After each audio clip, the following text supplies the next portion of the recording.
everybody. Welcome to 10 and 2. This is Kat. And I'm Catlin. Wait, that was like so different. What did I miss? It's usually, hey, everyone, welcome to the 10 and 2 podcast. Yes. My name is Kat. Like, you have one job, Kat. That's it. I know. I'm like, our podcast room is packed up and I'm losing my mind. What do I say? I say, welcome to the 10 and 2 podcast. This is Kat. My name is Kat. It just sounds And you much say more, Catlin. Yeah. And then, it's just more personal. oh. I don't know. It just sounded so, like, so businessy. Sorry. And straight to the point. My bad. All right. Well, this is the 10 and 2 podcast. And clearly today's episode is sponsored by way too little sleep. So on both of our ends. Essentially, yes. This will be fun. But we have a special guest We today. do. Thank goodness. Who's going to keep us very much awake on the show. So we welcome Rikki from Scottish Watches. How are you? I'm awake. You're Full of caffeine and Red Bull. I'm doing better than you two. That's a perfect combo. Why didn't I stop by the store and get energy I know. I was waiting for your text because you're always texting me when you're on your way over. Hey, Kat, do you want me to stop and get some energy drinks? No text today. Sorry. You failed. Absolute failure. So what time is it where you are? Like 10 a.m. It's fine. It's 11:30. 10 a.m. The way you're talking, it's as if it's 4 a.m. I know. Because That's how we are. I feel like I went to bed at 4 a.m. Like, I've never been more wide awake all night than I was last night. Yeah. It's fine. What, you were nervous about coming on a show with me? I In case I said was. something stupid. In case you I'm my said, best behaviour. in case you You talked warned about me. all of our private conversations No, on the no. podcast. Listen, no, none of that. No, what been stays warned. in the group chats or what happens in the group chat stays in the group chat. Yeah, for sure. goodness. Well, thank you, Rikki, for being here because obviously we've had you on the show before. And if you haven't listened to Rikki, please go back and listen to our Hotix episodes that I've done. I don't know. How many have we done? Like 3 or 4? I think only like 3 or 4? 4. I can't Yeah. ever keep up. We We haven't were done like, one guys, now. we're Hey gonna guys, do we're going one to do a it every month. A year and a half ago. We're so And bad. for you guys who haven't listened to those, because I think the last one was like 6 months ago, Hotix is basically our kind of like club. It's a cool kid. It's a cool kid club. So, I can't say that. oh, I'm sorry. I probably shouldn't say club either. It's our group. It's our group. It's our group of us. It's our boy and band. Scottish Watches. And we have Adrian from Bark and Jack. And, Yeah. you know, we all do similar things, but we do them in different ways. And we've all been friends for a very long time. So that's, you know, we started Hotix and never finished it apparently. So, Mhm. yeah. No, I don't even think I've been to like the Hotix Instagram page in forever. We failed at our postings on there too. Oh, we're so It bad. might have been I have a new phone and I don't remember the password. So I can't even log in. Well, it's okay. But anyway, we're glad to have you on because we had Adrian on a while ago, and while we all kind of like we went over our like origin stories, so to speak, for the podcast, each of our podcasts and channels, we also want to learn a little bit more about you because I think you have a really interesting background that a lot of people don't know about. So, Yeah. Well, before oh, we do well, that. that's what I was getting to. Oh, okay. a Sorry. wristwatch check. Sorry. And I was going to let our guest go first because he always gets forgotten. Except I listened to Miles. Miles remembered. Good on him, too. Yeah. I nearly died on the show when that happened. So what are you got on the wrist today, Rikki? I don't have anything on the wrist today because I've been playing with 3 different watches. I was talking before we hit record, saying to you guys, what's it like at the moment for new releases and things coming in? Because at the moment here, I don't know why, but we're just constantly getting sent cool things. So I've got on the table, not on the wrist, the new Bremont Hawking, Oh, wow. which Wow, is nice. the Stephen Hawking commemorative edition. On the back, it's got a part of his wooden desk. Oh. And on the front, it's got big date and retrograde function on the seconds. Really cool piece. Also got the Fairer. I think it's the Exmoor, this one. Oh, cool. Because Yeah. we just had a chat with Paul from Fairer. And I know you guys have had a few of their watches in the past. So Is that the green? this is the green one, yep. Yeah. Yeah. It's on the tan leather strap and it comes with the 2 additional straps in the bag. And the one that arrived today as I was recording a show is a watch that Catlin loves to hate because I showed her it before. It's the new Zelos. What one's this? This is a Swordfish 40mm in bronze with a sunburst blue dial. So there we go. I do like the That's the blue 3 on dial the desk. for sure. I'm just still You weren't- undecided about bronze. Bronze is like where I have an issue. Have you worn one? Have you had one? I've worn, well, we had that Christopher Ward that a listener had sent in a very long time ago, but it was perfectly patinaed, and I was good with that. And we've had a few bronze watches in Rado. recently. The Rado and the newer Oris Carl Brashear was also bronze. And I liked both of those. But the patina process really intimidates me. So It isn't that bad to see if you keep on top of it once a month or once every couple of months. Use lemon juice, no problem at all. So it's just a once a month. So I was thinking it was like, like a weekly thing. But also, who has the time? I mean, I realize I have the time. Do you wash your watches? No, not really. Ugh.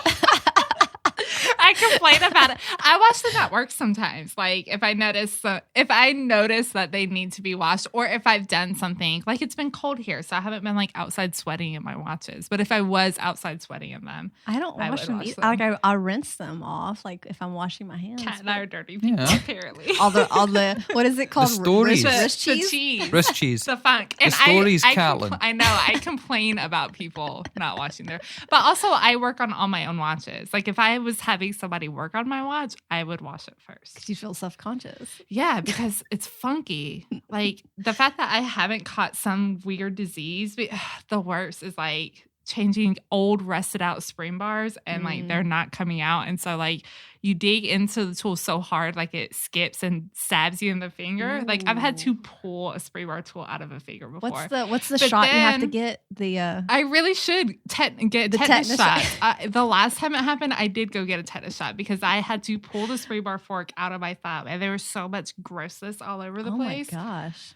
Yeah, that's a work hazard, right? Well, buy the Bergeron tools that don't do that. The ones that look like nippers. I don't like those actually. Like I have access to those, and I'm not as much. I find like you don't have as much control using them. I just really I really enjoy using a spring bar tool over like the little tweezer things. I've seen a lot of people literally use that tool and without even touching the case. I mean, I think there's like a precision to it that you have to like, because you took some time to get used to chopsticks too. So maybe I'm calling you out here. It's okay. I'm a pro now though. You are a pro. Fine. It's fine. We've had lots of sushi practice, but maybe Rob, that's it. I'm ready to come out to California again. Oh man. But I think those tools I think they're cool. I think you just have to like practice at them. But I don't know. But when you have rusted old spring bars that are falling apart, like I feel like those tools aren't going to be. You just have more control. I feel like using a spring bar tool than you would those like thingies. That's very true. Also, just I probably wouldn't have to get tetanus shots all the time. So, or have spring bars fly across the floor. Very true. But anyways, what are you wearing? Oh, okay. You beat me to it. I have my moon watch on. Yeah, and then Adrian's strap. Yes, with Adrian's strap on it. I guess where can you get those straps from? He's not here. We'll go ahead and give him a plug. So I have it on my leather strap that's from Bark and Jack, and you guys can check them out. barkandjack.shop. Yep. Some of the best like leather straps. Like they are really good. This is so so still comfortable. Do leather straps? I think so. He doesn't do this color anymore, and so I've said this before. I think I told him this. Like I need to quit wearing the strap because I love it so much, and once it's like worn out, I can't get this color again. Wear it in. But I have new It's straps coming in, and I'm super excited. Oh, I did see that. Cannot wait to put these straps on my super manly watches in here. Do you have multiples coming in? Yeah. Well, I have one like bright pink, and then I have a teal one. Both handmade? Mm-hmm. Oh, cool. Very excited. Yeah. Cannot wait. Nice. Where are they from? From the Strap Tailor. So I know that he's done work with Nicholas from Fears before. Mm-hmm. I think that's where I first saw him. And then I know Kat has had one or two of his straps before. Yeah. And I really kind of had this idea that I wanted this bright, like obnoxiously pink strap for my Grand Seiko. Because the all gray, I feel like it would match perfectly. So I had him make me one. I think the teal's gonna look good on it too. I think teal will too. Yeah, for it's sure. a good, like the gray color is gonna really pop on it. Yeah, good choice. Yeah, he's amazing. His quality's top notch. I mean, and for the price that you pay, the price was phenomenal really for a handmade strap. I really couldn't believe it. Yeah. So I'm excited should be delivered next week. So I'm very excited. Yay. But what about you, Kat? I've got the Adrian watch, the Seamaster 300. I like that you had Adrian. it first, and now it's the Adrian one. Yeah, I've got it on. We were lucky enough to get some Astor Banks NATOs as a little gift for Christmas that he sent over, Andrew over at Astor Banks, and I've got it on the gray strap. And it looks really good. But yeah, this watch, it is good. It's such a. I wish it was a little bit smaller. That's just me being picky. Mm-hmm. But the watch is really good. It's really amazing. How do you like? I don't know that we've had this conversation. How do you like it compared to the Polar? As far as like the white, like the brightness of the white, because the issue with the Polar was the luminescence had started to patina a bit, and that was something that did get on your nerves a little bit. So how do you like the Seamaster, especially because the luminescence on the Seamaster has a slight hint of color to it, but that's just the coloration of the lens. No, I like it better. Cool. To be honest with you, it's it's got the same colorway. It's the white. You got a little red in there. The ceramic bezel does it for me on here. Yeah, I love a ceramic bezel. Just my preference, but fair. Yeah, I do. I like it better than the Explorer. It's funny because I have not really thought about that Explorer since I sold it. I love that though, because you were so obsessed with the Explorer for the longest time, and it got sold to fund. Well, I literally replaced it with something better, and I think I don't like reminisce about it because I don't miss it. Yeah, very cool. Yeah. Well, going back to Rikki here. Hi. I wanted to ask. He's still here. He's being so quiet, and just letting us like chit chat away. You're supposed to keep this like shit show together, Rikki. I'm Heard on cats. my best behavior. I told you when you guys Heard the cats. when you guys are with me and Rick, and I've got my comfort blanket of Rick on the line. It's different, but I'm outnumbered just now. Don't want to step a foot wrong. I'll just subdue myself. It's all good. Hilarious. Well, I wanted to ask, I don't think we talked about how you originally got into watches. Was it at a young age or was it while you were a little bit older? This is a question I ask guests on my show, and I know. it's very, very similar. A lot of people say when they were a kid, they got a digital calculator watch or something like that, and that's pretty much true for me. I was a kid, and I thought this would be the best thing ever because then I could cheat at maths in school. So I got one of them when I was a kid for Christmas. I never used it for that purpose, but just it was cool. And my dad had like very early digital watches. He had early Seikos and Casios back in the very early 80s. And he just handed them down to me when he would change them. So I had a collection of those. I remember I borrowed one from him and went into school, didn't know how it worked, and all the alarms went off. And I get sent home because I disrupted the full class. That was my introduction to them. And then I just kind of fell away. But then in late high school, I ended up getting, I think it was a Casio databank. This was in the mid-90s. And I remember it was the first watch first watch I had that I could program in numbers. This was before mobile phones and what you guys call cell phones. And I remember going to a nightclub and getting a number from a girl and putting it into my Casio watch. So, it was useful, very useful. But from Very there... useful. Sounds like it. Yeah, I've always got to try and tie in little connections here, there and everywhere. So that happened. And then again, sort of got out of watches and fell back in maybe... it was the start of Kickstarter. It was around about 2011, 2012 because I've always been into tech. And the Pebble watch came out, and it was a Kickstarter only thing at the beginning, and it gave you notifications. It was the first ever kind of real smartwatch that connected to your phones. There had been like Seiko, Casio, Databank, and watches that you could plug into things that you could connect to computers. But this was the first time it kind of wirelessly worked, and it was a real pain in the arse. It never worked properly. It missed notifications. It would disconnect, not reconnect. But I bought that, and then from there again, just fell away because everybody pulls their phone out. And I was never into horology, didn't really understand it, couldn't understand why people would spend. I gave a girlfriend hassle because she spent £1,000, which is probably about $1,200 on a watch, and I thought she was insane. And this was about 5 or 6 years ago. And then skip forward a couple of years, and I was at an age where I had the house, I had the car, I had the motorcycle, I had the big TV. What else do you buy when you're a guy? Oh, I'll buy a watch, because that seems to be what society wants you to do, I suppose, or it's a done thing. So I went into a watch shop, a pre-owned dealer, just to see what they had. And this was, I think, the 2nd of January 2017, just after the Christmas break. And I thought, right, this is what I'm going to do. Spoke to some friends who knew about watches. more than I did, and they were telling me about things like boxing papers. If you speak to a normal person and you mention boxing papers, no one has a clue what you're talking about. So went into a dealership, I couldn't find anything I wanted, ended up in another dealership and bought a Rolex GMT Master, one of the originals, not the two, 1999 edition. And that year's kind of means something to me because that's the year that my dad passed away. So I thought that was a good tie-in. Bought the watch, got things explained to me in the shop, you know, that you have to wind it up, or because if you lie it down and you don't wear it, you know, it'll stop working and you have to wind it again, blah, blah, blah, all those kind of things. Took it home and noticed that it was running fast. And I'd been told in the shop they're not as accurate as quartz, but you would lose or gain maybe 10, 20 seconds a day. This was like nearly a minute a day. It was fast. And I didn't know about magnetism, regulation, anything at all. But because I'm fairly mechanically minded, I'm into cars, motorcycles, I thought, maybe there's a way I can fix this myself instead of returning it. So I went online, found the Rolex forum, started reading up about watches, how they work, how the mechanisms work inside, all the little parts and the wheels and how they interact with pallet forks. And it started to do something in the back of my brain where my mechanical mindset kicked in.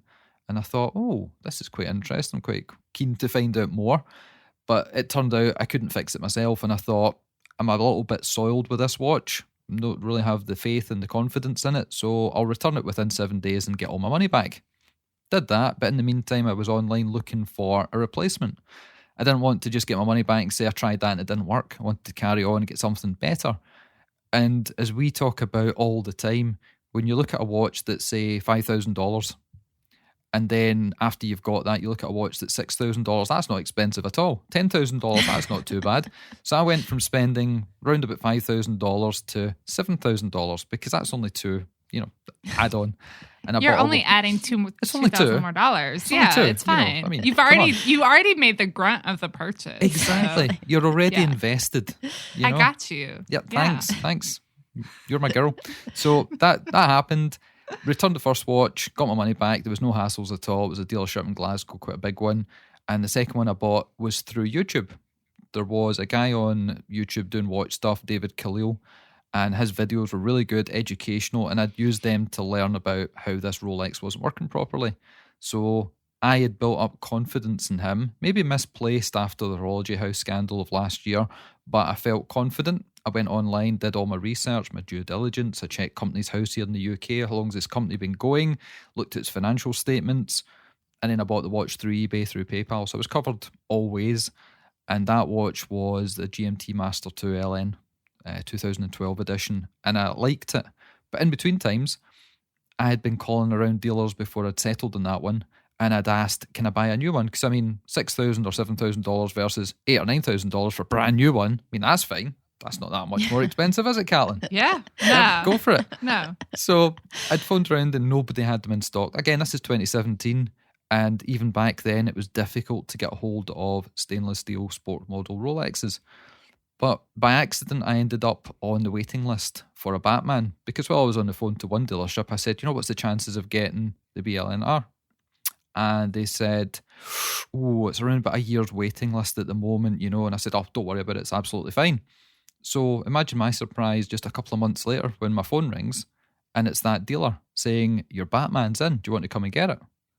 Now, I'd already bought this other second-hand GMT Master 2, and I'm standing there with the phone in my hand going, do I now go and spend another $7,000-$8,000 on another watch? Yeah, you do. That's just slightly blue versus the one I've already got. And thankfully I didn't consult the girlfriend at the time because then that would not have happened. I just took the day off. It was the afternoon, took the afternoon off work, jumped in the car, drove down to the dealer and bought the thing there and then. Felt like the luckiest guy ever been offered this watch a year ahead of time almost. And when I said to him, why are you speaking to me about this? You said that you had so many people on a waiting list and it would be a year. The girl on the phone said to me, well, we tried phoning up to 20 people ahead of you and we didn't get an answer. We left a voicemail. Somebody was on holiday, somebody didn't have the money anymore, and we got to you. And if you'd said no, or you said you were going to think about it, we'd have moved on to the next person. So rattled down there, bought the watch, that was March 2017, and I had already booked my plane ticket to go to Baselworld. Bearing in mind, 3 months before, I didn't know what a watch was. So got my Batman. 4 days later, I think it was, I was on a plane to Switzerland, to Basel World, went round the whole show in one day, and was just blown away. It was like, I've said this before, it's like going to your first ever concert, football match, rave, whatever hobby you're into. The first time you got involved in that's like going to Baselworld for a watch person. And I'd read that people had said it's not as good as it used to be. It doesn't matter if you've never been before. The first time you go to these things, it's the best thing ever. People said it's not that good because you don't get to try on the watches. I go to car shows. I don't get to test drive all the cars. Yeah, very true. Very valid. So seeing a Patek 5711 and then walking across the way and seeing a white dialed Daytona ceramic, you don't see them in the stores. So seeing them in the magazines online is completely different to seeing it in a case. Obviously I couldn't try them on, but being able to tilt my head and look round them and see how the light would react with the bezel in real life versus pictures or renders, it got me. And then upstairs in Basel, you could try watches on. There was all the independents. You had like Constantine Shakin, Anderson Geneve, all these other really hot horology pieces. And they were so welcoming to me. Coming in, I was jeans, t-shirt. You know what I'm like. I don't exactly dress smart. I'm wearing a motorcycle hoodie at the moment because it's cold in Scotland. But I just had the best time. And then at night, I hadn't even planned what I was doing. I didn't have a hotel or anything. I stayed in the airport overnight. And at 3 a.m. at Basel Airport, I had one of the armed security point me with a machine gun, waking me up. What are you doing here? Show me your papers. So that was my introduction to watches. Within 3 months of not knowing what a watch was, I didn't know there was different types of Rolex. I'd just heard of a Rolex because my dad had mentioned it to me about, Dr. No, James Bond, to go into Basel World, and I was hooked. And then from there, you know the story. A couple of years later, I accidentally met Rick and thought, podcast, that sounds like a good idea. And then here we are, 2+ years later, 230 episodes and all the rest of it. So it's been a great journey, and the amount of friends, meeting Caitlin, I think that was through a Facebook group. We had started talking about watches there because there was this is a conversation that's current as well just now. Women's watches or women wearing men's watches. And I'd posted up in a thread about one of my friends who had a gold Daytona. And me and Caitlin started speaking about it, saying it doesn't matter what watch it is, as long as the person likes it, they can wear what they like. We built a friendship, and that's been almost 4 years, or maybe just a little bit over 4 years now. So it's been a hell of a journey, and it's the only, how do I put this? It's the only enthusiast community, where there is such a small percentage of idiots, and when they appear, they get weeded out.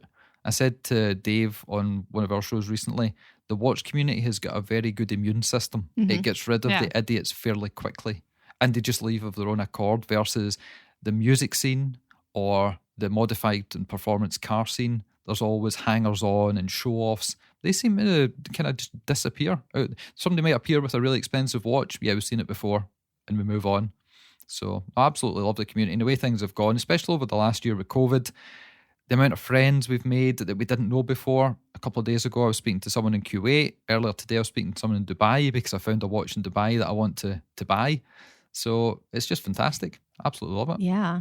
I mean, the community is the best part about this hobby, in my opinion. I agree. And I think we both think the same. That's an incredible story. And I think a lot of people are like that, is when they buy that first piece, it just becomes a rabbit hole immediately. And you go full steam ahead, essentially. I mean, that's what I did when I bought my first mechanical watch. It was over. Like, there was no going back after that. But the question I've got to myself is, if I'd bought the Rolex and it worked fine, would I have just worn it and not got involved in the hobby? That's a very valid question. Yeah. So I'm glad it was broken. It worked out pretty well then. Yeah, I mean, and it makes sense from you coming from that, more tech and mechanical background, that you wanted to know a little bit more about it. And that's how a lot of guys are. I mean, honestly, they like the mechanics of the watch. That's why, it's not why I like watches, but that's why a lot of people do. Well, I think that's why you get so many people in this hobby who are also into cars and things like that, just because it's a different mindset, right? Like if you're really into cars, it's because you're into the mechanics of it. It goes, there aren't very many people who are like die hard into cars who just like cars because they look nice. Like you really understand how the motors work. You understand modding them. You understand everything about it. And I think that definitely translates into watches as well. Absolutely. So Rikki, what are you doing when you're not recording a podcast? At the moment, Not very much. Well, maybe Maybe pre-COVID. Maybe pre-COVID. What did you use? Yeah, Pre-COVID. Right, okay. pre-COVID. Well, just to put people in the picture, at the moment in Scotland, we've got the worst of lockdowns. It was recently made illegal to travel out with your local boundary. So if we travel 5 miles in any direction, the new law states it's a criminal offence. Gosh, £10,000 fine or 10 years in prison is the maximum Cat you can't can even get. get to the grocery store within 5 miles. No. So that's how crazy things are just now. But prior to that, I could be here for hours giving my kind of life story, but I've done lots of things. Left school, got into tech and computers, web design. This was back in the late 90s. Then I started Scotland's first ever performance modified car website. Before websites were really big, there weren't blogs, YouTube wasn't in existence. And from that, got headhunted to start a car magazine. So if people over in the UK are listening to this, they may have heard of Max Power Fast Car. I was headhunted to launch a product a bit like that here in Scotland. And a bit like the watch scene, it just kind of grabbed me and I loved it at the time. I had a performance car myself, did loads of things to added nitrous, upgraded the turbochargers, the suspension, big stereo systems. It was all like Fast and Furious when that first came out. Went to all the car shows, got invited over to Germany to Audi's factory in Ingolstadt, got to see all the stuff getting produced, got to see the R8 prototype. All these kind of really nice things. Got to go to McLaren's factory in England, see all their, like the Mercedes SLR was just coming out, all the Formula One cars. That was fun, that was good. And then moved from there into marketing and boring stuff, but also did DJing at nightclubs across Scotland, worked with some big sort of names, Armin van Buuren, those kind of people. Done a lot of things. I had quite an interesting life. It's never been boring because I don't have any kids, so I get to do what I want. It's great fun. Team no kids. That's it. Kids are all that bad, guys. I don't know about that. I get to do what like Rikki. We get to go anywhere. We don't have to. I have dogs, so that's one thing. But half the time I get to go anywhere. All the time you have to worry about your dogs. I guess that's true. Yeah, that's true. Yeah, my kid can stay home for my dogs extended time. Pretty cheap though. Yeah, kids are not cheap. No, more money for watches essentially. But more recently, the last couple of years before the watch stuff kicked off, I was just I'm trying to think what I got into. I got into motorcycles, quite big, and then had a nasty accident where I nearly died. And that kind of realigned my life a lot because when you're lying in a hospital bed recounting the last few hours of how you managed to hit a car at a combined speed of 125 miles an hour and not die, you kind of reassess a lot of things. And that was, at that moment, I decided I didn't want to work for other people. I wanted to work for myself. I wanted to work on my own terms, pick and choose the hours and be able to fire my own clients. And that's when that turned a corner. I started doing AV work, which is why obviously the podcasting and the videos and things, that's a bit of second nature for me. Doing the presenting, being in front of the mic and in front of the camera is a new thing for me because I was always behind it with talent in front. So the transition was a little bit tricky. But no, it's been good. I would look back on things and say there's not a lot I would change. Obviously made mistakes and stuff, but you know, it's through those mistakes that you end up where you are today. Yeah. So. And you do all the editing for the videos all by yourself, correct? Yeah, that's a bit of a curse that I don't let other people help me with stuff. It's a bit like speaking to Adrian and he used to have somebody that helped him edit videos and he took it back because he wanted to make sure they were just the way he wanted. Yeah. And with the podcast, like you guys do, I'm very particular about the audio quality. Sometimes I actually put a disclaimer at the front if I'm not happy with it, saying, you know, we had some problems, sorry about that, guys. And I was told, don't bother telling people that. Most people don't notice or understand that there was a glitch. It's only you because you made it. But that's a high priority, is to get the best quality content because you're only as good as your last job and you don't want people to sort of point and say, well, that wasn't quite as good as it could have been. And the same with you guys, you put a lot of effort in behind the scenes because we obviously chat about these kind of things. Well, thank you. And I feel the same way because you never know. It could be someone's very first time listening to your show and it's the one episode that like the audio is crap. And I'm like, oh no, I do the same thing. I put a disclaimer. Yeah. I mean, it's OCD things. But I mean, I feel like, again, people in our hobby can relate to being OCD. Like these are the same people who agonize over literally over seconds on a watch. So, but some of them don't clean their watches, apparently. I don't agonize over seconds either. So, Come at me. Very true. Very true. But here's one for you, interesting. because Oh, what? obviously we are watch podcasters. I don't think most people understand the amount of time it takes. When a guest comes on, they spend maybe an hour and 10 minutes, and that gets edited down. But it's all the bits beforehand, the editing, the uploading, the process, and doing the show notes. If you do that yourself, we've actually got an intern who's fantastic at that now. Look into that, guys. It's a good idea. And then publicising it online. A 1 hour podcast, we did one recently with Miles, who I think you guys know quite well. And unfortunately, there was some gremlins with the recording. So instead of taking the usual maybe 3 or 4 hours, that took nearly 10 hours to get 1 hour of quality content out. But people just listen to it and it's like, who cares? But it's the people, it's like, I suppose if you listen to a 3-minute music release, you think it's only 3 minutes. That's taken weeks, if not months, of preparation and planning and engineering and all the rest of it. But it's the user experience. The less it appears to the person listening that a lot went in, the better job you've done. If they think it's easy, you've done your job well. Yeah, that's very true. I mean, I definitely have cut down my time over the years just because I've gotten a little bit better at it. But there was an episode that I think it was Jenny L. The very first time we had her on, I screwed up. My audio was terrible, and I went back and I re-recorded everything I said on that podcast. Myself. She had to fake the laughs and everything. Like, because I don't remember why, but yeah, your audio mic was just shot. And there was like an issue with your Wi-Fi, I think, too. So like there was no backup of it. Yeah. I re-recorded it. Oh. I said everything that I said at the exact right time. Yep. You ADR'd it.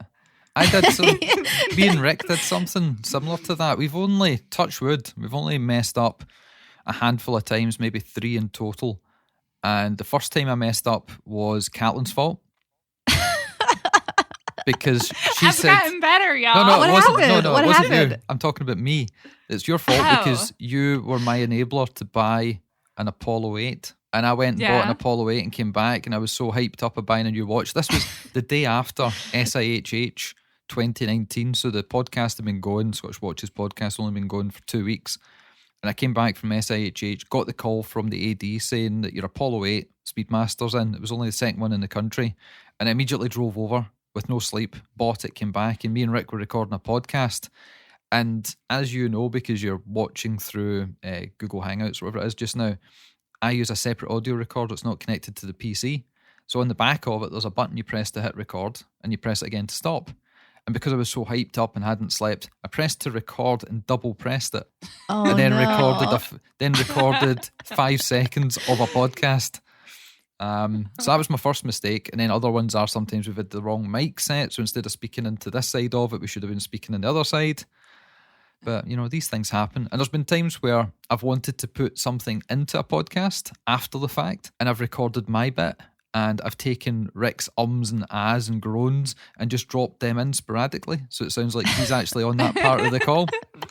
So there's all these little kind of tricks of the trade that I'm letting you guys in on just now. All the behind the scenes. I love it.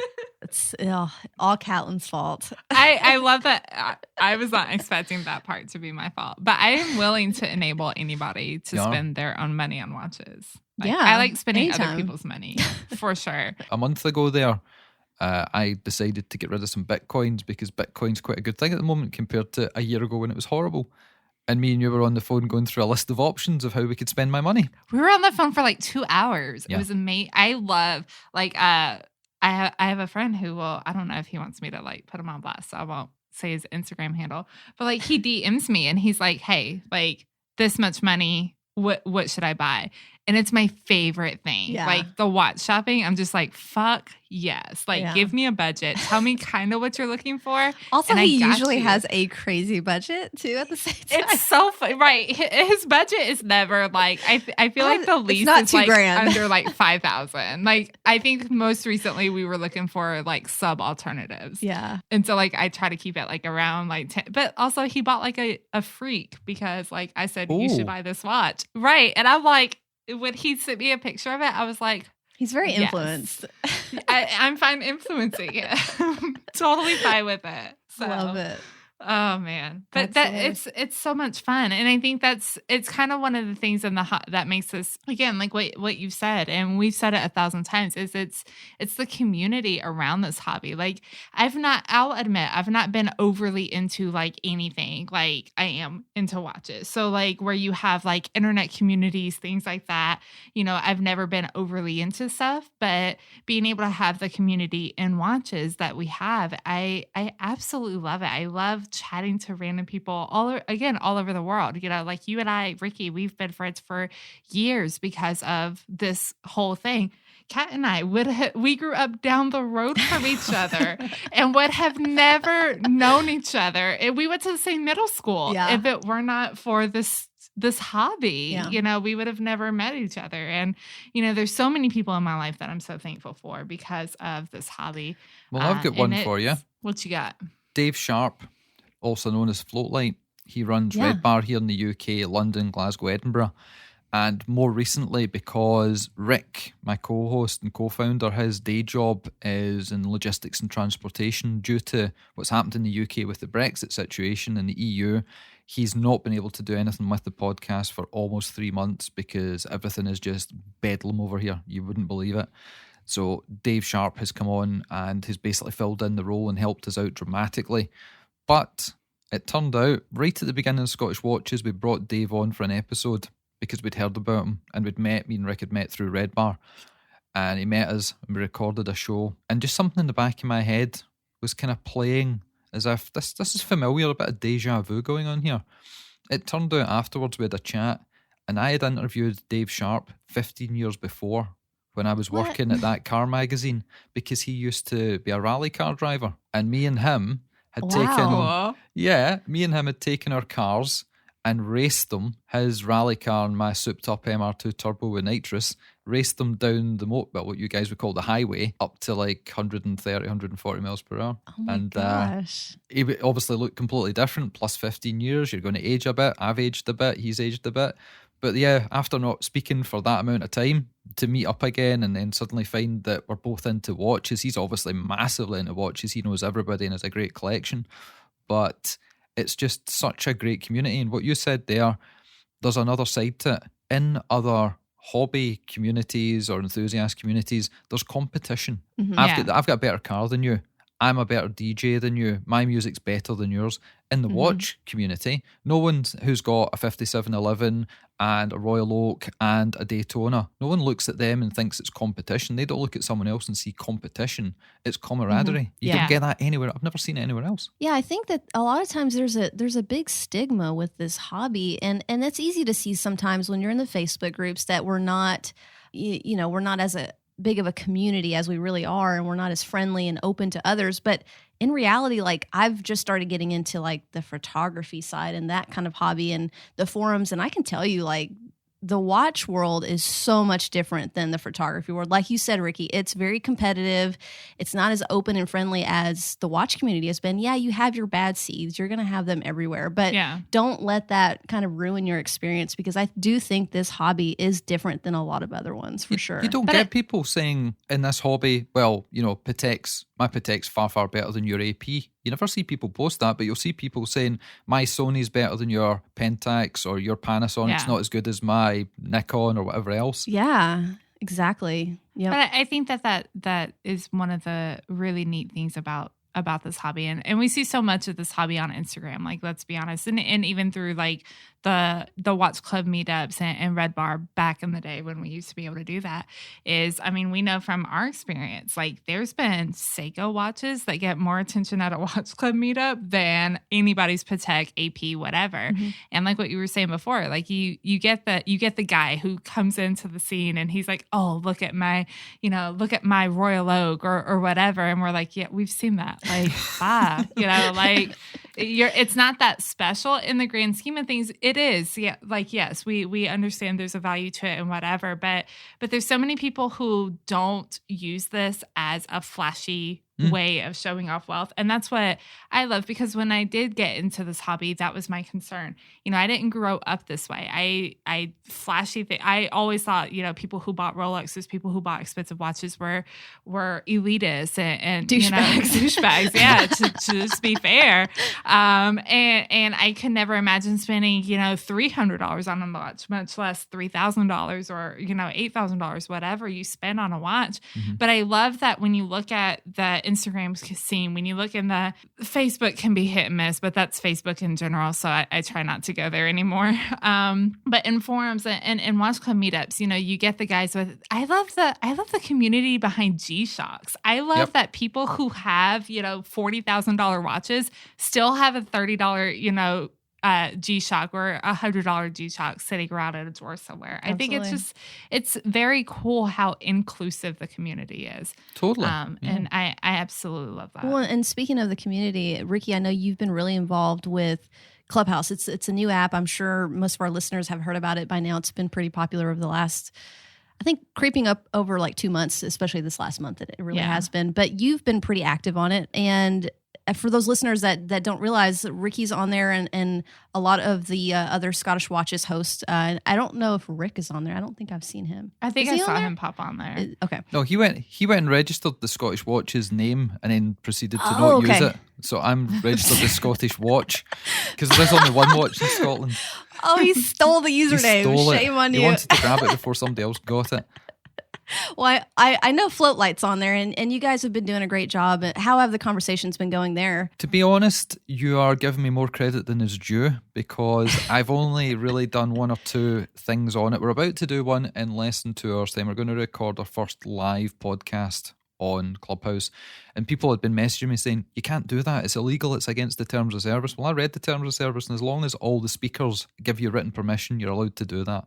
So I have got a separate phone with a separate SIM in it that's got a separate account for Clubhouse, and it's going to record what's happening, so everyone's vocal quality will be the same. Mine won't be absolutely amazing because I'm using a proper mic and everyone else is garbage. So we're going to do that tonight. But the ones I've been on, what I found with Clubhouse is it's fun, it's a good distraction just now, but unless there's a theme, a topic, or you've got somebody in the room who knows a little bit about how to speak properly, maybe they've got media training or they've done a podcast or they do YouTube, it can get a little bit weird and it meanders off into the woods quite quickly. And people seem to repeat a lot of things they maybe have seen in a TGV video or somewhere else, and it's gospel to them and they regurgitate it. So if I'm sitting here with, say, for instance, this Bremont, and I'm playing with the watch and somebody's chatting away saying, oh, this watch is blah, blah, blah. And I'm thinking, well, actually, no, because I've got the thing in front of me. You feel a little bit as if, well, I need to be heard. I need to set the record straight.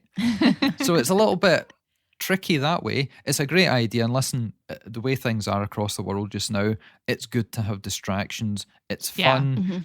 The moderation system that they've got with it is pretty good. They've increased it. Only came out maybe 8 months ago. And it got popular at Christmas time, and they've had to adapt quickly. So when Zoom came popular because of COVID, they had all these security issues, and they quickly got on top of it because they needed to. I think Clubhouse is quite good, although a few people have taken shots at it because it's iOS, Apple only. But Android people have been saying to Apple owners for years, we've had that for a long time. You only getting that now? So it's our turn. It's our turn. How that goes. Yeah, like you said, I think it's a great platform, especially for those people that are missing the community aspect and missing those watch club meetups. I think it's great to get on there and chat. Educational purposes, I don't know. I have yet to kind of see that. Yeah, it is fun, and I told Catelyn, like, I just want to get on there and do some non-watch stuff because I see all these rooms that are like tell your secrets and all. This I stuff. want to be in the tell your secrets room so bad. Yeah, I just want to listen. Catelyn uses me for that. I did too. I do, but I just want to hear everybody's like dark and shady secrets. Yeah, like I don't even want to participate. I just want to hear the stuff that you won't tell anybody else. Yeah, but I've had several DMs from listeners and worried about, oh my gosh, this is going to take over the podcast world. Are you guys going to be okay? And we're going to be okay. We're going to continue the podcast. It's not going anywhere. I don't view Clubhouse as a competition. I view it as an extension of our show. We might do some stuff later on it, but it's not going to be something that replaces podcast. They said the same thing about Twitter. Twitter was going to ruin journalism. Twitter didn't ruin journalism, first of all, but it to me, it's kind of the same thing. It's a thing for you to reach out to others and to be closer to the community, but it's not going to take over an entire, industry essentially. It's a virtual watch club meetup. Yeah. Basically. Yeah, That's all it fun. is. Yeah. And it again, like it gives people a way just to kind of communicate with each other. I think, at the end of the day, it's a very small world. Mm-hmm. And I think especially right now, so many people are still work from home, but so many people are still furloughed or unemployed in general. And, I know I was just home for 7 weeks. And when I didn't have Tyler at my house, I was going insane. I was bored too. I was absolutely bored. I was, and for me, I get in my head a lot. There's a lot of, a lot of mental issues I feel like that have come up because, for everybody because of COVID and being furloughed and being home. But it was just like having the Zoom, the Instagram lives, the Zoom chats, things like that just gave me a sense of normality and just human interaction. And I think it's the same thing for Clubhouse. I think people just we need each other. We need human interaction. Even, I'm basically kind of like leave me alone. I enjoy my me time. I enjoy being alone. But still, it's nice to just kind of, pop in here and there. And some of the chats are really phenomenal. Mm-hmm. And I love that you're seeing watch brands on some of these chats. Their CEO, I was in a chat. I think it was the day that the new Moser came out. Ed was in a chat with it, talking about it. And I definitely popped in there because I absolutely enjoyed, hearing a little bit more about the inspiration behind the watch. And there's a lot that you can learn, but then it's just a lot of talking. Yeah. It's not going to replace anything. It'll be an add-on. Adrian put a video out with Roger Smith and Mike France from the Alliance of British Clock and Watchmakers. And after that, he then advertised he was going to have an online Clubhouse chat about what was in the video. And he brought on Nicholas from Fears, who we know very well and you guys know as well. He came on and just added a different element to it that you didn't get. So it's almost like when you're watching TV and you've got the show and then you've got the show that discusses the show. Yeah. It's the after show, but it's interactive, so you can join in. Yeah. And with Clubhouse, although you can't initially speak, you can obviously press the button to raise your hand so you can be invited in to ask questions. And then if you're rowdy, you can be kicked back out again. So it does have I think it's going to be useful. We'll see if it's got legs or not, because loads of things appear and then disappear. It's remember Vines? Oh, yeah. Oh, yeah. I did forget about that. Yeah, they're away. So they were kind of like TikTok, right? It was a 20-second video? Yeah, it was a 20-second thing, I think. I can't remember. They were huge, Wow. nearly 10 years ago, round about then, 8-10 years ago, and then gone. Yeah. So things do pop up. They burn very brightly and then they disappear. So who knows? It's good. The only negative I see from it is there's not enough people playing with it. The rooms I've gone into where people are chatting, there's maybe 20.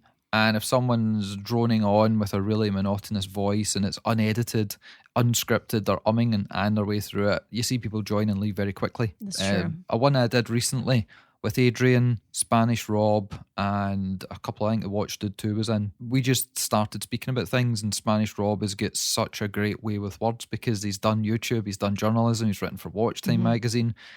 And it ended up just chatting about Baselworld. And he was talking about Joe that used to work for Hodinkee and how Joe fell out with the Swatch Group because he'd said something in an article. And it just went way into the weeds about something you would never have scripted or decided to talk about ahead of time.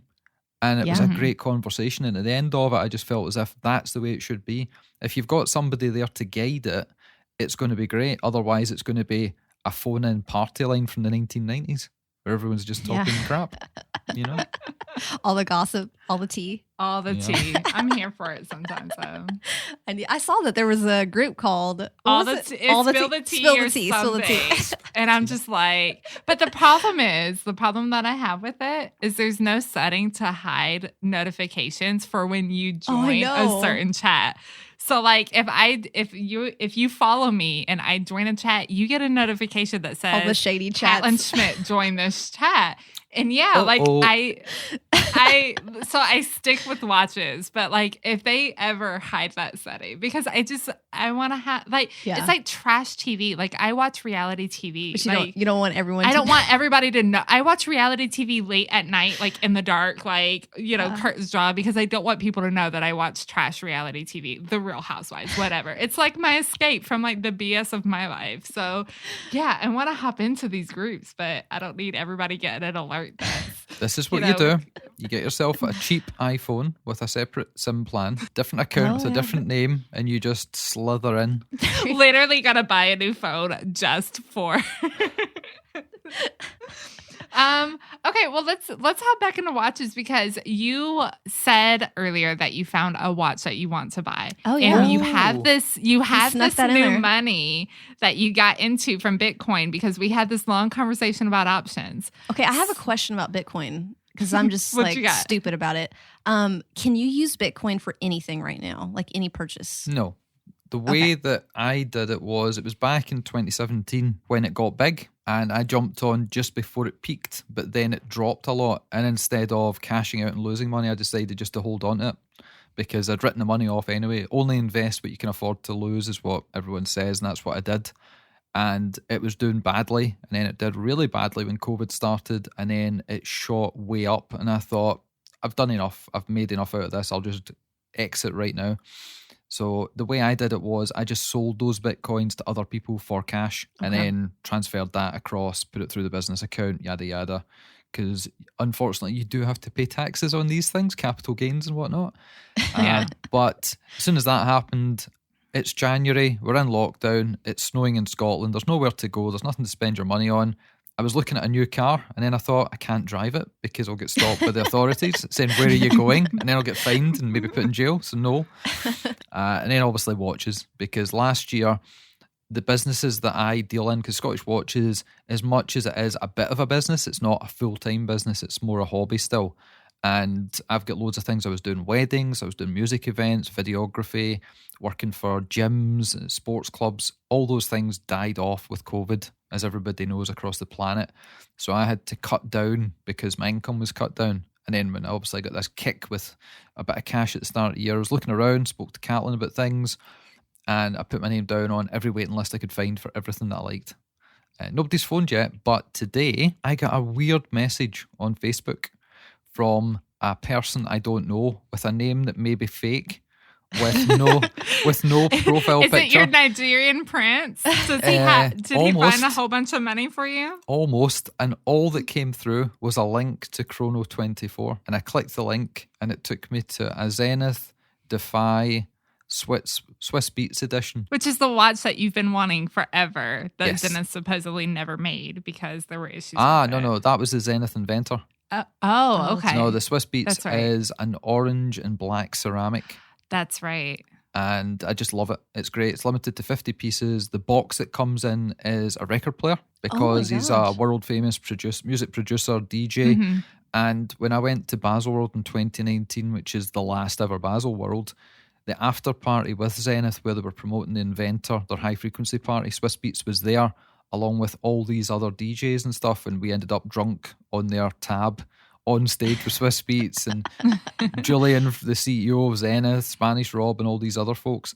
So I thought, coming up for the 2-year anniversary of Scottish Watches, that's the watch I want, and nobody had it. 50 released, they all went to enthusiasts of Swiss Beats that wasn't like normal people would buy it. And then one popped up. So I don't know if I'm being taken for a ride here, because some random person just added me on Facebook instead of emailing me. And I don't know if maybe there's a long con, but I'm willing to give it a shot and see if I can get a hold of that. So I've already messaged the seller. It's out in United Arab Emirates. I've spoken to one of our guys out there, one of our writers at Scottish Watches. He stays there. I've said, what's the deal? What's customs duty? How long will it take to get here? How should it be sent? So hopefully within the next few days, I'll have some movement on that. That's exciting. Nice. Yeah. I know. Me and Caitlin have been saving since last year for a trip, that we're supposed to take out to the UK and Scotland. And it doesn't look like we're going to go this year either. So we're like, basically, fuck it. We're just going to buy a watch with this money. Yeah, pretty much. Pretty much. And I've been trying my best to get you guys a Scottish watch, and it hasn't arrived yet. I feel like this is just a lie. It's Do not. do you have one yourself yet? I had He to had buy to my buy own. his own watch. I had to buy my own limited edition watch at full retail from Swatch Group. That's hilarious. Shame on Swatch. Like, we got a package. Every time we get a new package, I'm like, ooh, maybe this is it. And no. No, because we've got Jody at Just One More Watch in Australia. He's wanting one, so we sorted him out because he is Scottish and he left and stays there. Adrian, who stays round the corner from us now, he's waiting for one. The guys at Time and Tide, the guys at the OT, Ariel Adams, everybody's been waiting for nearly 2 months for this cheap, The watch isn't inexpensive even for watch. sale anymore, right? No, they've kept it on sale because the reviews haven't been done yet. It was only supposed to be on sale for 1 month. Oh. So, Swatch Group. Who would work for Swatch Group, eh? Nobody with any intelligence. That's for sure. So, the good thing is, though, because with that limited edition watch that we put out, we made the decision not to make money from it because we wanted it to be as inexpensive as possible. And last year, as much as some people did well, Amazon did well, some people did, people lost family members, businesses, livelihoods, all those kind of things. So we wanted our first limited edition watch to be as inexpensive as possible. So we didn't make a penny. And the fact that they've not sent them out to any reviewers or had any publicity means if we had been making money, even $10 a watch, we would be absolutely jumping up and down mad because it hadn't been properly released. So it's probably a good thing. But it's in the mail. It's in the mail. Is guys. it? Okay. We'll just sit around waiting on that. Yeah, well, that's a really awesome thing that you guys did, and I think it's a good notion for sure, especially those people that have been hurting a little bit. Another part of that story is, as much as I bought my own, and Dave bought his own, and Rick bought his own, Diana Evans, Diana Illustrations on Instagram, who did all the artwork free of charge, obviously, she can't actually get one because they don't sell them in Canada. So she doesn't even have her own watch yet because Swatch haven't sent hers out yet. Oh, Bless her heart. I know. Canada's not that far away. They're I like our know. neighbors. It's like, Yeah, we'll get them like sent she's out to in the somebody middle in of the nowhere. States. Yeah. Yeah, like literally just send it here. We can send it to her. Yeah, definitely. We'll figure it out. We probably should just buy one at this point. I didn't realize they were still available. Shame on us. We're bad friends. Well. Fine. He doesn't make any money off of it, so I don't care. Well, people were saying He to me, doesn't care. people were mailing me saying, I'm going to buy one of your friends of mine. I put a post on, this is another thing, I put a post on Facebook after, oh my, here's a story. I had about 4,000 people on Facebook, and at Christmas time I sat there with my phone and deleted over 3,500 people. I'm down to 300 people on Facebook, people I actually know and have communicated with or know personally. And I only felt comfortable telling that audience that I was doing this watch thing after I removed all the people I wasn't really sure of. And I put a thing up saying, been doing Scottish watches for 2 years. This is what we've done, a limited edition watch, blah, blah, blah. And people messaged me afterwards and said, oh, I'm going to buy one of them to support you. And my reply was, well, I don't make any money off it, so don't bother. Spend your money on something important. But there's another thing that we didn't mention about the community aspect. Within the watch community online, it's fine to chat amongst yourselves and say, I've got a watch that's $25, I've got a watch that's $250,000. But if you tell your normal friends this, sometimes they can look at you as if you're either stupid for spending that amount of money or you're showing off. So you guys are probably the same as me. I was quite early at making my own Instagram account specifically for watches and keeping it completely separate from all the other stuff. no. You know? All my stuff's in one place. I know. You just don't care. But to be fair, you kind of I work in watches. in the industry a little bit, And I feel like people Are a little more have just understanding. yeah. And if they're not, whatever. But Yeah. I definitely don't post anything on my Facebook ever.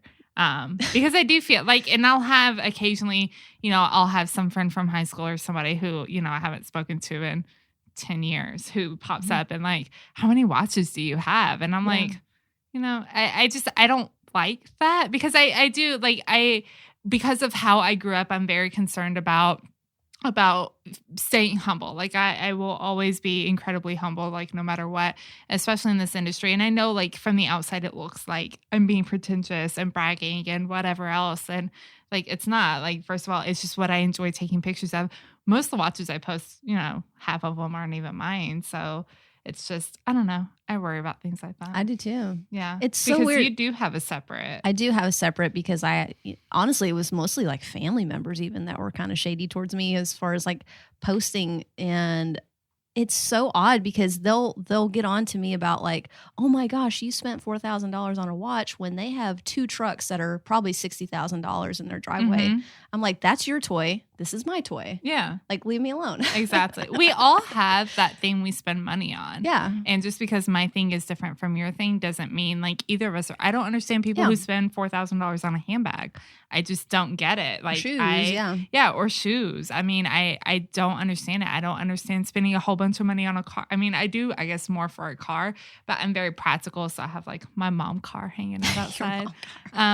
But yeah, it's just just because I don't understand it doesn't mean you're wrong and I'm right. It just means we have different priorities. But I've seen people, friends of mine will post pictures of their car, their holidays, their houses. Female friends will post pictures, like you say, shoes, handbags, things that can cost a lot of money and deteriorate and don't have residual value. But if you post a picture of a watch, it's almost as if you're kind of showing off. Yeah. And people don't create specific Instagram accounts for pictures of their car, but they do for their watches. It's kind of strange. It's kind of out on its own. It's a little island that's separate from other hobbies. We're just special. We're all special. We're all special. I would definitely. Well, we concur. will leave it on that for today's episode. Well, thank you, Rikki, for coming on today. It's always good to chat with you. We need to do this more often. Like that monthly Hotix episode we're supposed to be doing. Well, that's what I'd said. Because Rick's away and has been for a quarter of a year, it's kind of strange. It's like the old teacher that's a little bit senile in the corner. He's not there anymore. And we've had so much fun when he's not been there. We did a 2-year catch-up episode, which you guys were on because you sent in a birthday message. Thanks very much for that. And I edited some of the messages to be funnier. And then Rick, a week later, heard them and complained to me bitterly, saying you should not have done that. But it was funny. It was good. It's all fine. I didn't even pay attention. I don't think ours was edited. Yours think ours wasn't. Was okay. No, it was. Yeah, it was 'cause Ryan ours was- Schmidt's one that gave Yeah, it. Ryan Schmidt's, but his edit was quite entertaining. I changed the title of his book because it's like Adrian. He's always plugging his products, Yeah. and he says We it's, say that as we literally like plug Adrian's products for him too. Yeah. So. that's because we do it. Adrian doesn't do it himself, but Ryan's always pushing his own book every time he comes up. We did a drunk live podcast saw recording that. on YouTube, Boxing Day, and we just I get more and more drunk. I don't know what they were doing because they seemed fine, but Ryan had for 10 minutes was trying to position his book in the background of the video, just casually there. Amazing. So yeah, we have a lot. That of was fun. really funny. Yeah, that video was great. I love Floatlight. Yeah, he was pretty hilarious. On I it. love the idea of like the drunk podcast thing. I know. But then like I really don't love But the the good idea. thing is also like we have to edit it. So worst case, like it's not live. Wait, did y'all do it live or Yep. was they it? did a 100% YouTube live. live. on Oh yeah, YouTube. I don't think And that then we he could do live. recorded it. No, are you kidding me? Everybody will know everything about Yeah. my life. It was bad. Catlin will start crying. I like cry every day now, so I will definitely start crying. It was a 2-hour video. It's still on YouTube if you want to see behind the scenes. There's lots of jokes I make in podcasts that you'll know about that are really, really bad. We're talking Bill Burr bad. We're talking Frankie Boyle bad. And I have to cut them out of the show before they end up on Apple because we don't have Ricky an explicit literally tag. sends me like audio clips and is like, "Hey, like, can I keep this in or does it need to Oh, go?" really? Yes. You make the final approval. Yeah. That's Which It's I like- don't know how I got nominated for that. Oh no, you're one of but- a panel. It's like Caesar. It's thumbs up or thumbs down. Stuff that goes in or doesn't go out. But no, the live one on YouTube, that's still there. And I had to take, that was hard because it was 2 hours of drunkenness that I had to take 2 hours of audio and condense down to 1 hour, remove all the swearing, all the really horrific jokes, all the stuff we could get sued for. So, Which is like 90% of drunk conversations. Sure. Essentially. yeah. It's called evidence where I come from. Well, so Rikki, where can people find both you and Scottish Watches? Well, people can not find me anywhere because I hide. And lots of people All right. accidentally tag me in the wrong stuff on Instagram, and I've got a private Instagram page, so you won't get on there. And there's nothing of value anyway. It's all pictures of sunsets and motorbikes. You wouldn't like it. It's not watches. But for the watch stuff, scottishwatches.co.uk is the website. And from there, we've got articles, links to podcasts, links to videos. Like most people, all the good stuff appears on Instagram first because it's so convenient just to publish what you're up to there. So at Scottish Watches. And then the podcast is everywhere you can get 10 and 2. You can pick up Scottish Watches. YouTube channel, we've got a few of them. I've tried to kind of curtail that a little bit and tell Rick to stop registering everything he can think of. So the main one is Scottish Watches on YouTube. That's where we put the hands-on stuff. We have got great partnerships here in the UK with the likes of Pietro at the Limited Edition and Simon at James Porter & Son. They provide us watches. We give them content. It's just a good laugh, and it's good to get hands-on with watches instead of just, as I said earlier, looking at pictures on Instagram or renders. So those are the best places to catch up. Awesome. Sure. Yeah, I love those videos. You guys, they're great quality, and your camera work too has been really good. Thank you very much.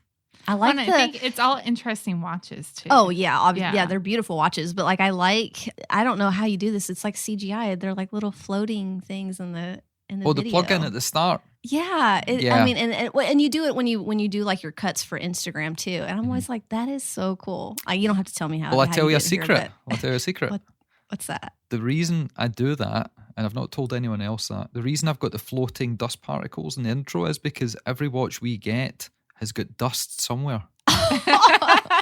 Even brand new watches come from the factory. You guys will know that. And under a macro lens, there's always a speck of dust, even if it's £100,000. There's always a bit of dust. So see if you've got that floating dust everywhere, it takes your eye away from the real problems. There you go. It does. Insider info. Here. There we go. Yeah. It makes sense.